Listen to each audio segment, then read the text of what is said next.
So I'm interested. What's the first word that comes to mind when you hear the word work? Say it again. Tired. Overwhelmed. Did somebody say balding? Are we balding? Some of you are balding because of your work. Yeah. Like some of us, like if we could just acknowledge it, you're exhausted.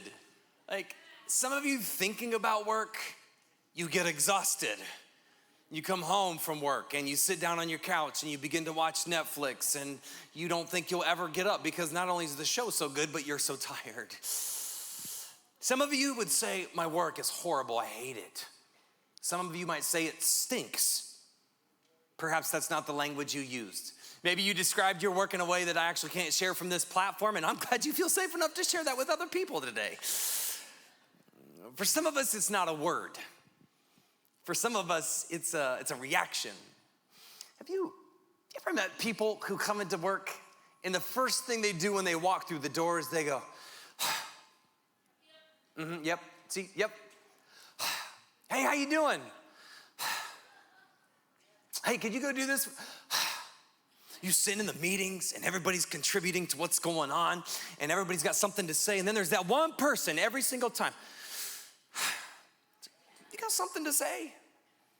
Like, what are we doing here? Is this a marathon? Like, did you just walk a flight of stairs? Like, did you not exhale all the smoke that you just got done when you smoked this? Like, what are we doing? Why are you huffing and puffing? And the reality is you're so anxious about what's going on that you can't get the oxygen you need. And so you keep taking a deep breath. We got any huffers and puffers in here? Don't raise your hand. Nobody likes you. Nobody likes you. I like you.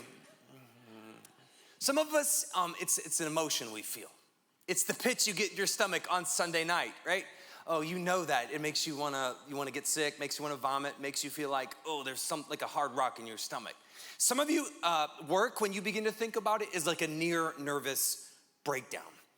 When you start thinking about the projects, when you think about the work, when you think about the tests, when you think about the meetings, when you think about the people you have to lead, when you think about the kids, come on, teachers in here, the kids that you have to control, that you feel like you can't control, you have a near nervous breakdown. Some of you are like, I don't work, I'm retired. Let me just say this. You thought retirement was gonna be filled with sun, fun, vacations, sand, like Florida. There are other places than Florida, by the way. You can go to Texas, California. You can go to New York. You can go all these other places. But here's the reality. When you retired, your kids came over with their kids. And your retirement home became a daycare with absolutely no compensation whatsoever. Come on, some of y'all raise your hand. You're like, amen. I wish my kids were here today. If your kids are here today, just don't look at them. But if I could get into your brain and ask you, how do you feel about work? Most of you would not say, oh, my work is good. And today I want to reshape our brains about the way we think about our work. See, here's the question I want to ask you. What if the work that makes you sick, the work that makes you nervous, the work that gives you the pit, the work that makes you huff and puff around the house, the work that you absolutely hate, is the work that God needs you to do exactly at this moment? You see, sometimes a good work doesn't feel like a great work. Can we talk about good work? See, bro, you don't know my boss. You don't know what it's like. You don't know the pressure that I'm under. You don't know my quotas. You don't know the phone calls I have to make. You're right. You're like, well, you just sit in a cushy office all week and you sit down on that chair and you just think about God and you write sermons and you only talk one day a week. Like, what could you know about good work? Can I just say, like, I don't need to justify my work to you. I don't need to defend myself. Although I want to, I'm not going to. Because you're probably right. But, yep. But here's what I need you to see, is there's a good work that you need to do. And I want to reframe your thinking around what good work is. See, good work sees the redemptive side of every situation. Good work sees the redemptive side of every situation that you're in. Let me make this come to life for you in just a minute. When I meet you in the foyer and we're out talking, we're chatting, often I will not ask you, how are you? I will say, what's good? What's good? In fact, turn to your neighbor right now, look at him and just say, what's good? What's good? See, this is a really important question because some of you are asking the wrong question when you meet people. See, you ever gone a long day of work and you have to go to the store and your kids are nuts and you're crazy and you're tired of walking and you see somebody that you know if you stop and talk with them, it will be you thought you were exhausted when you got to the store. You know that talking to them will absolutely annihilate your energy. And so you dip over into the other aisle and you hide behind your cart and you pretend like you're looking at your favorite cereal, and lo and behold, here they come down the aisle and they're like, "Ooh, hey, it's great to meet you." Not great to meet you. And the stupid words come out of your mouth. How are you? Oh, no, it's the worst question in the world. Because then they're like, you would not believe my mom's got this issue and this is broken and you wouldn't believe what my kids messed up this week and my life is out of control. I don't really care about your life. I'm just gonna talk about my life the whole time. And you're like, my goodness, would you please be quiet? See, what's so annoying about asking people how you are is they can never see the redemptive side of the story. When you say, what's good, you will hear a pin drop. Because most people don't see the redemptive side of every situation. Last night I was coming in for service and Chuck, who is our online guy, you can't see him right now, but he's below us and he's talking and chatting with people online. We love you guys. He was sitting back here and I walked by and I said, "Hey bro, what's good?" And he said, "I'm having surgery." And then he said, "But God's got a plan." Oh, I have never in my life had anybody say to me, "I'm having surgery, but God's got a plan." He said, "I'm going in and I'm going to have 50% use of my foot when they're done with it. But I know that God's got a plan. I don't know what it is. I don't know what it looks like. I'm not sure how he's going to use me, but I'm confident that he's got a plan." See, Chuck, come on, brother Chuck, you saw the redemptive side of your situation. And because of that, you know that God is going to use you for a good work. You see, this is what separates Nehemiah as a leader. See, can we... we're gonna go back anyway. I don't need your permission today. Verse 17.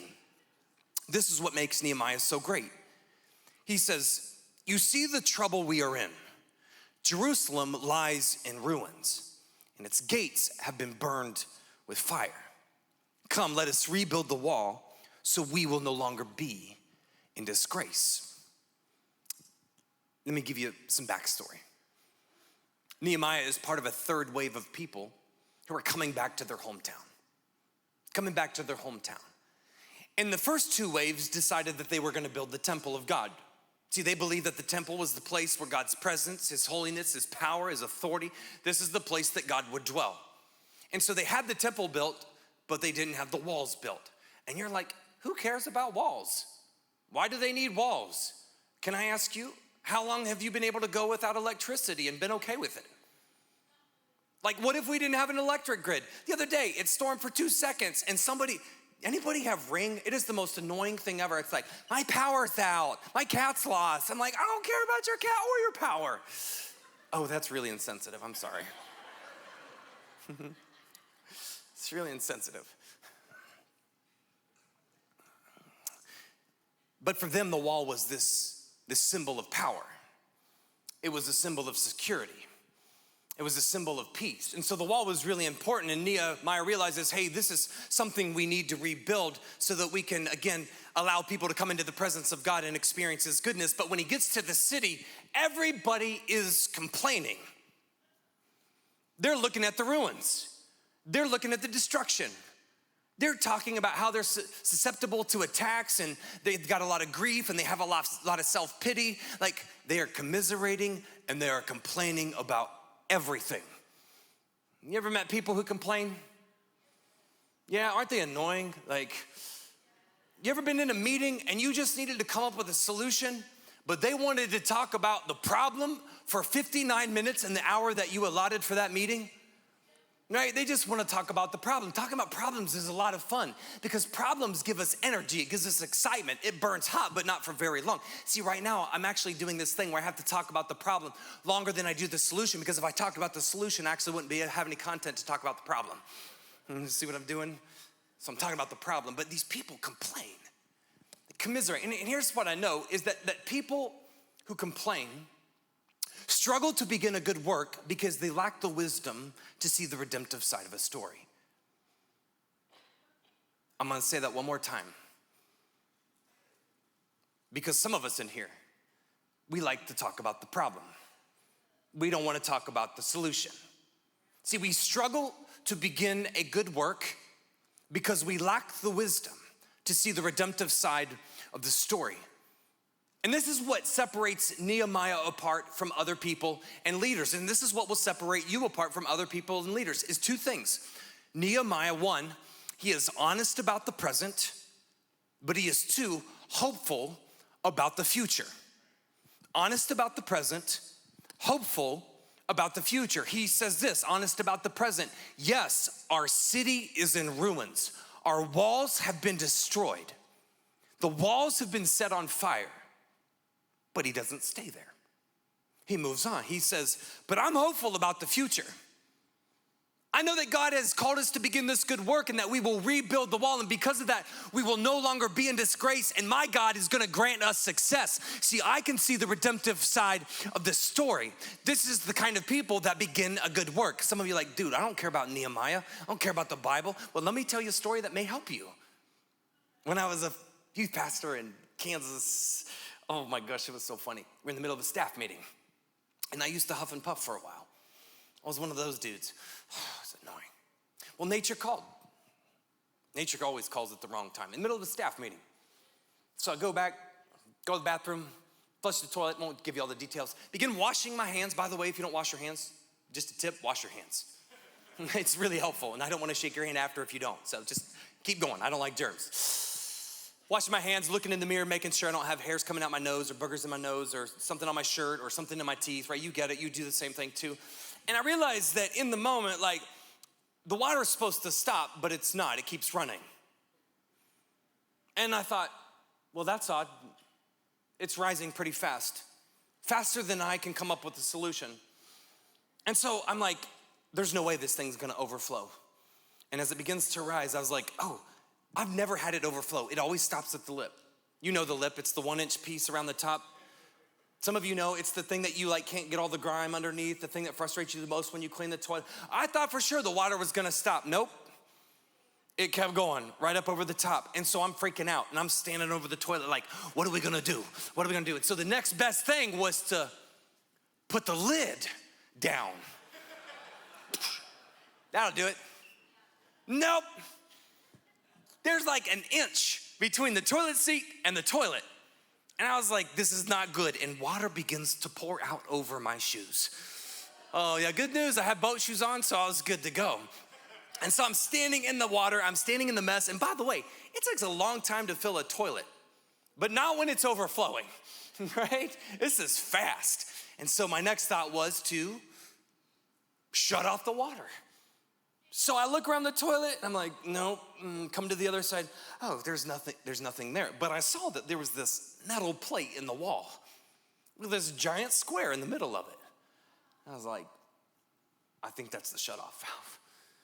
And so I'm like trying to get to it and figure it out. And it's like, I don't think I'm gonna be able to shut this off. So I'm freaking out. And so I slosh out into the lobby. And I said, there's an emergency in the kids' room. I need to shut off the water. I didn't tell them what was going on. And so our secretary is like, oh, well, there's a key for that. Can you tell me where it is? Oh yeah, it's in Joyce's office. She was like our CFO. So I over to Joyce's office, like, Joyce, I have a problem. I need a key for the shutoff valve. And she goes, yeah, just give me a second. I thought she was gonna pull open the drawer and pull out the key, like pretty simple stuff. No. She goes to a closet, she opens the door, and like lo and behold, there's a safe I'm like, what is this, Fort Knox? Like, she's like has to pass 2 armed security guards, and she's got to show her security clearance, and she's typing in all these passwords, and then she's got to authenticate them, you know, when you get the text message, and she's like, okay. And I'm like, I ain't got time for this. I need a key. And so she finally gives me the key, and I go back to the kids' room, and there's like a half an inch of water. I'll call it water. It was more like waste. A half an inch of water on the preschool kids' floor. It wasn't a half an inch. It just makes the story sound great. It felt like it though. And I had this realization, like, in about 3 days, our preschool kids are gonna come in here to learn about God. You ever watch preschool kids learn about God? Yeah, they drop Cheerios on the floor and they eat them. They put toys on the floor and they eat them. They take naps, they lay down, they lick the floor when there's like chocolate on it. It's like, oh, this is good. And I'm thinking, my bacteria and all this water is all over here, and these kids are gonna be licking on it. Exactly, that's what I thought. So apparently the staff found out that I was having troubles a half an hour later, and somebody called for the janitor. And the janitor comes in. I will never forget this. Can I just tell you? A janitor changed my life. In all seriousness, I was so embarrassed. It was a mess. And he walks in with the mop and he walks in with the bucket. And I said, listen, dude, you don't need to do this. Like, I will do this. I'm so embarrassed. And I was just acknowledging that there was a mess all over the floor. And do you know what he said to me? He said, Brad, when I'm done, everything will be set right. Changed my life. Changed my life. One of my favorite authors, Mr. N.T. Wright, says it this way when he talks about setting things right. What he means is the thing that is crooked will be made straight. The thing that is high will be made low. Those who are low will be made high. Those who are broken will be made whole. Those who need healing will be restored. This is what he means when everything will be set right. And see, the janitor in this moment helped me see the redemptive side of the story. He said, Brad, you may see a mess, but I want you to know that I see what's gonna be set right, and I'm gonna begin this good work. See, this is the message that you need to hear today. God has begun a good work in you because he sees the redemptive side of your story. This is the point where we celebrate. Like, we put our hands together and we acknowledge that God is doing a work in you because he sees the redemptive side of your story. But see, what we understand is we feel like our life is overflowing with the mess. We think about the past, we think about the mistakes, we think about our codependency, we think about our addictions, we think about everything that's wrong with our life. People will end up labeling us and they saying, there's nothing good that can come from you. But our God stands up and says, no, sir, I'm beginning a good work because I see the redemptive side of your situation. I want you to know that this is resurrection language. I'm allowing you to rise up. I'm making everything new. I'm healing your life. I'm making everything that is broken good, and I'm going to begin a good work. See, God wants to do a good work through you, but he can't do a good work through you until he's done it to you. See, God sees the redemptive side of your story. And I know this, that whenever we begin a good work, something happens. I want to show you in the story. It says this. But when Sabala and the Horonite, Teriah the Ammonite, the official, and the Geshem, the Arab heard about it, they mocked and ridiculed Nehemiah. He was doing a good work. He was doing a great thing. And they began to mock him, they began to ridicule him, and they asked him, what is this that you're doing? Who do you think you are? Picture Nehemiah's situation. This guy's standing in ruins. His walls are on fire, and yet he sees the redemptive side of the story. And not only that, but God gives him a clear vision, a clear calling to rebuild the wall. And do you know what happens? Because he has a clear calling, he faces opposition. See, nothing meaningful in life ever happened without opposition. Like, this is true for you. When you begin a good work, I want you to know that you're going to face opposition. But this is so key. This is so important. How you respond in the moment is how you will be remembered. How you respond to opposition, how you respond to people who get in your face is how you will be remembered. Let me show you the first problem. See, when God calls you, when his calling becomes clear on your life, everybody around you gets a little uncomfortable. Do you know why? Because God doesn't call you to a small dream. He calls you to a dream that's impossible. My favorite writer says it this way: if your dream doesn't seem impossible, your dream is too small. And when you begin to acknowledge that God is doing a work in your life and you step in and you say, this is an amazing thing that God's, I wanna move here, I wanna step into this job, I wanna start something new, I feel like God is calling me to go back to that person and say, I'm sorry. And people will look at you and they say, you're crazy. You're stupid, why would you do that?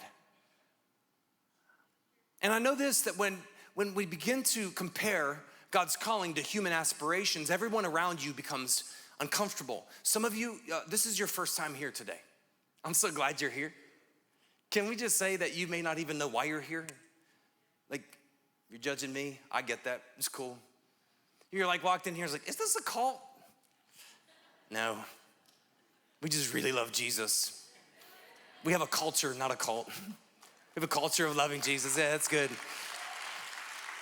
Like, is this a cult? No, we love to celebrate. But you're like, I'm not sure about this church, I'm not sure about Jesus, like, is he the real deal? Like, I'm not, this faith thing, I'm not really, like, but the thing is you're here. I don't know if you thought you were gonna have fun. Like, do you come on Sunday because you're gonna have fun? I don't know, that's why I come, but it's probably not what you thought if it's your first time. You're probably like, I'm just going for the lunch, whatever it is. But I know that you're here because God he's beginning a good work. And what will happen is when you begin to feel God tug on your life, you'll go back to your work, you'll go back to your school, you'll go back to your home, you'll go back to your life, and people will begin to lower your faith. They will begin to minimize your faith. They will sink your soul if you let them. They'll say things like, are you really into that? Like, are you turning into one of those radicalized, crazy Christians who doesn't know how to have any fun? Is that what's happening? Or they'll say things like, why would you follow somebody who died 2,000 years ago? I know they say he resurrected, but I don't believe that. Why would you read a piece of literature that's ancient and has nothing relative to say to our current culture? Why would you follow that? Why'd you pray prayers? You pray prayers to God, he doesn't answer them. See, when God begins to do a good work in your faith, what I know is that there'll be plenty of people who step in and say, really? Are you sure about it? They're gonna mock you. They're gonna ridicule you. They're gonna make fun of you. And they're gonna minimize what God wants to do in your life. I had this in my own experience. As a pastor, I feel like God will give me a specific vision on a direction that we need to go. And do you know what people will say? They say things like, well, that would take a miracle. Do you know what they mean by that? I don't believe in miracles. It's impossible. It'll never happen. It would take a miracle. I've also had people say, like, that's a dumb idea. That's a dumb vision. It'll never work. It could never be useful. I've had people literally call me up and say things to me that I actually can't say from this platform. I'm like, wow, you're a representative of Jesus? I definitely would stop following if that's the case. But what I know is that when God begins to do a great work in you, when you step into this big dream that he has for you, people will begin to speak into your life and they will try to minimize the spiritual work that he's doing. They will try to minimize the impact that he's doing. And what was once bold and courageous and audacious, and you stepped out in courage and you were unafraid and you stood up and you stood firm and you were unafraid knowing that God was gonna give you success and be victorious, suddenly becomes a spirit of fear and timidity. And you no longer move. You stop stepping into the dream. See, your response in the face of opposition is how you'll be remembered. There's one other side to this. I gotta show you this. It's so good. Going back to the fish gate. You ready for this? The fish gate was rebuilt by the sons of Captain H. They laid its beams and they put its doors and bolts and bars in place. Meremoth, the son of Uriah, the son of Hakos, repaired the next section. Next to him, Meshullam, son of Berechiah, the son of Meshezabel, made repairs. Oh man, I don't even know if I got it right the second time. And next to him was Zadok, son of Bana, and they also made repairs. But the next section was repaired by the men of Tekoa. But the nobles would not put their shoulders to work under the supervisors. I want to give you the BLT this morning. Yeah, BLT. That's the Brad's Living Translation. It's more digestible. Some of you are like, BLT, I'm hungry. I want a little BLT. Like, you could shut up, I could get out of here, and we could go eat. BLT, here we go, ready? When I'm reading this, I had this question. Why is it that in the story, we talk about all the sons, all the sons, all the sons, all the leaders, and to this place, and it's like, oh, it's the men.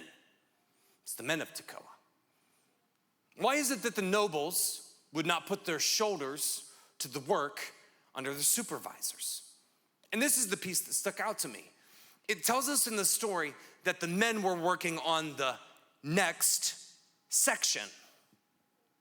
The next section. And so as I did a little research, I began to realize that they were repairing a section that was next to the fish gate. And you're like, who cares about a fish gate? Well, let me bring this to life for you. What would you say, what comes to mind when I say Pike's Place? Coffee. Starbucks. Where did Starbucks originate? Seattle. At Pike's Place, right? Pike's Place. This is also the place where all these people come with their boats and they drop off the fish, and there's men and women who unload these massive fish, and they scream and they yell, and there's a lot of antics, and it's an absolute blast. And I've heard that like when they throw a fish at you, if you drop it, you have to take a bite out of it. I don't know if that's true, I just made it up, but it sounds like if I was running Pike's Place, that's how we do it. Savage. See, when we talk about Pike's Place, it's a place of notoriety. It's a place that everyone knows. Everybody comes from around the world to see this. It's famous. This is the fish gate. The fish gate is the place where everybody comes in to bring their trade. They bring their fish. They've got a lot of antics. People are throwing things around. People are eating some sushi, like raw fish. We're just taking bites. This is also the place where people interacted. It was the point where they entered the city. The gate was a place of notoriety. It had a name. It was important. You see, nobody says, hey, you're gonna enter through the city by walking along the next section. Next section, like, there's a lot of next sections. There's a lot of next sections around this whole city. Nobody gets into the city by walking into the next section. And here's what I began to realize is, see, the nobles of Tekoa were more concerned about building a gate than they were about the next section. Oh, see, they wanted the gate. They wanted the name. They wanted the notoriety. They wanted to be remembered by how great this gate was. Because when everybody goes through it, they say, oh, the nobles of Tekoa did it. And what I realize is that they don't believe in the work of the next section. The next section is small. It's not important. It doesn't have a name. It's not recognizable. Nobody walks along the wall, they just simply walk through the gate. It's the difference between people who work for compensation and people who work for passion. Oh, you've met the people who work for compensation. How many people have you walked up to, or they've come up to you and you're like, they don't pay enough, bro. They don't pay me enough to do that job. And I'm like, so get a new one. If you're so great, get a new one. See, but what they're saying is they're like, my gifts, my skills, and by the way, my arrogance is so great that I have to be compensated to do this little thing. You ever met people with passion? Come on, church, I wanna be a church that has passion. I wanna be a church that's filled with fire. See, people with passion could absolutely care less about compensation. They understand that in the kingdom of God, there is no job that is too big or too small, regardless of what it is. There's no notoriety. We just step into it and say, I love this. This is what God has called me to. I believe this is exactly where he has me for this moment. And I don't care if it's got notoriety, if it's got a name, if it's got importance, I'm gonna do it. And yeah, look, come on, let's celebrate it. And here's my fear, is that some of us, if you're new here, I'm done talking to you. Let's talk to the people who've been here their entire life. The mature ones, the discipled ones, the holy ones. My fear for you is that there comes a point in your faith where you believe that you were meant for the gate when really God is calling you to the next section. You're like, I don't do next sections. I only work on gates. And there comes a point where we desire the notoriety. We desire the platform. We desire the praise. And what happens is when you don't get it, when you want it, guess what you do? Look what the nobles did. They did nothing. And this is how they were remembered. See, response to opposition is how you will be remembered. And the men of Tekoa, I love it. They say, hey, listen, we know that it's not a big deal, and we may not fully understand what the next section is a part of, but we know that there's a greater scope that God wants to do, a greater work that God wants to do right now. And even though we're a small part of it, it's gonna make a big difference. And they step up and they begin the good work. In fact, Be Hope, come on. What is our response? What kind of people are we gonna be? I wanna be a church that responds this way. Listen to what Nehemiah's people said. They replied, let us start rebuilding. Let us start rebuilding. And they began this good work. See, do you know what I hear when I hear rebuilding?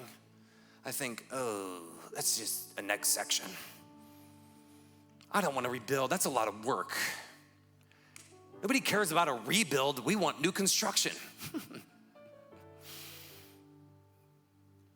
But the response, we're missing it. It's lost in translation. See, this is a response of joy. It's a response of expectation. It's a response of celebration saying, yeah, we're gonna begin this good work. See, the real translation actually says, not let us rebuild, but it says, let us rise up. Let us stand up. Let us be firm in our response because we know that God is gonna grant us success. See, they could see the redemptive side of the situation, and so they began this good work. Be Hope, this is who we are. You are amazing. In fact, in our first service, AJ's not here, but his wife, who was a colonel in the Air Force, her name's Colonel Barilla. AJ walks in this morning, and this dude's got a cardboard cutout of his wife. By the way, Colonel Barilla, we know that you're watching today, and we're so proud of what you're doing. And so I talked to AJ. Come on, we need to give her a hand. So if you miss it, go back to the 9 a.m. and watch it. But AJ comes up here with his cardboard cutout. And when I met AJ next to the kids, I said, I'm assuming that your wife is deployed. And he said, yeah, she left this week. But he was smiling. I said, I've been on a deployment. I wasn't smiling. I said, how are you smiling? He said, oh man, I'm ready to go. God's got work for us to do. He didn't know that was my message. God's got work for me to do. And then he said, my wife, like the deployment, she loves this. Why? Not because of the work that she has to do there, but see, it's in her job that she realizes there's a redemptive side to the story. He said, her role is to mentor and coach young people during these next 6 months. It's not her job, but that's what she's going to do when she gets there, because she realizes there's a redemptive side to this deployment. God's gonna use me in a great way. Come on, mom and dad, I wanna talk to you for a minute. You keep changing diapers, you keep making dinner, you keep driving them to soccer, you keep taking them to band or whatever it is, and you're like, I don't quite understand how this is gonna pan out or make a difference, but I want you to know that when you do this, the fact that you are present will change your kids' future because they'll remember that and it'll have an impact. See, there's a redemptive side. There's a redemptive side to the situation. Some of you, like when you step back into job, or come on students, when you go back to school this fall, I want you to step in with joy and anticipation and excitement because you realize God's got a great work to do. There's something redemptive, even though I don't like my boss, even though I may not like my school, there's something redemptive about the work that God's called me to do right here in this moment. And some of you are saying, I already do that. I already walk in with the redemptive side mindset into my life, my family, my job, my school. Good. Do you serve on a hope team? Oh, not a lot of response there. Did you know that at Be Hope, it takes 747 serving positions to make this place run every single week? 747. Some of you are like, is that a Boeing? It feels like it at times. And currently, 691 of you have said, I'll be used. I'll serve. Come on, we can celebrate that. 691 of you said, I'll do it. But our goal is that 1,000 people would make this place run. And there are some of you, I can hear it in your voice, you're saying like, I don't need to serve. I don't work on next sections. It's below me, I don't do that. Serving's not a big deal. Can I just say that a cup of coffee is redemptive?